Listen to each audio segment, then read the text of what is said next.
Monsieur Fan, merci de nous accorder cette interview. L'année 2024 marque le 60e anniversaire des relations diplomatiques entre la Chine et la France. À cette occasion, vous avez créé un couplet, je cite, « Mille vagues déferlantes, deux amis proches dialoguent et travaillent à une même vision.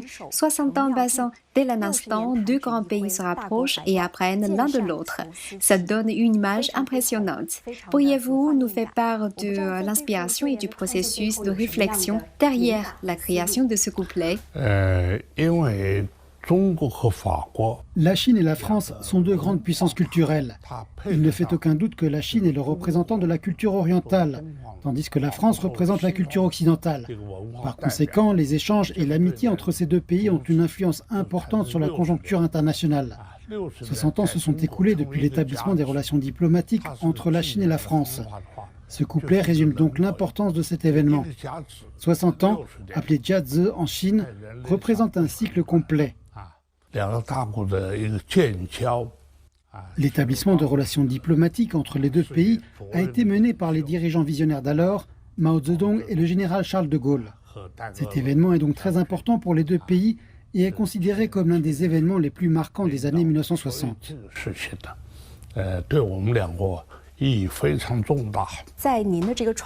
Au cours de votre carrière, la culture française vous a-t-elle inspiré ou influencé?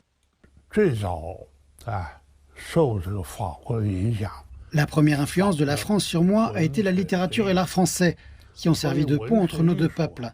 La première œuvre littéraire française que j'ai lue lorsque j'étais adolescent, ce sont les contes de Maupassant. Certains de ces chefs-d'œuvre sont encore frais dans ma mémoire. Lorsque j'étais à l'université, j'ai eu l'occasion d'explorer encore plus la littérature française grâce aux excellents traducteurs chinois. J'ai lu toutes les œuvres de Honoré de Balzac qui ont été traduites en chinois. En plus, Les Misérables et Notre-Dame de Paris de Victor Hugo ont touché mon cœur. L'art français a eu un impact profond non seulement sur la Chine, mais aussi sur le monde entier.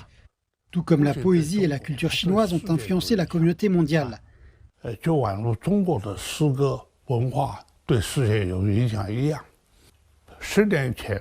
y a 10 ans, j'ai eu le privilège de faire une exposition avec le célèbre sculpteur français Jean Cardot, avec mes peintures et ses sculptures, consacrée au thème du dialogue culturel entre la Chine et la France. Cette exposition, intitulée « Miroir de l'invisible », soulignait l'importance de préserver nos réalisations passées tout en encourageant l'essor culturel de nos deux pays.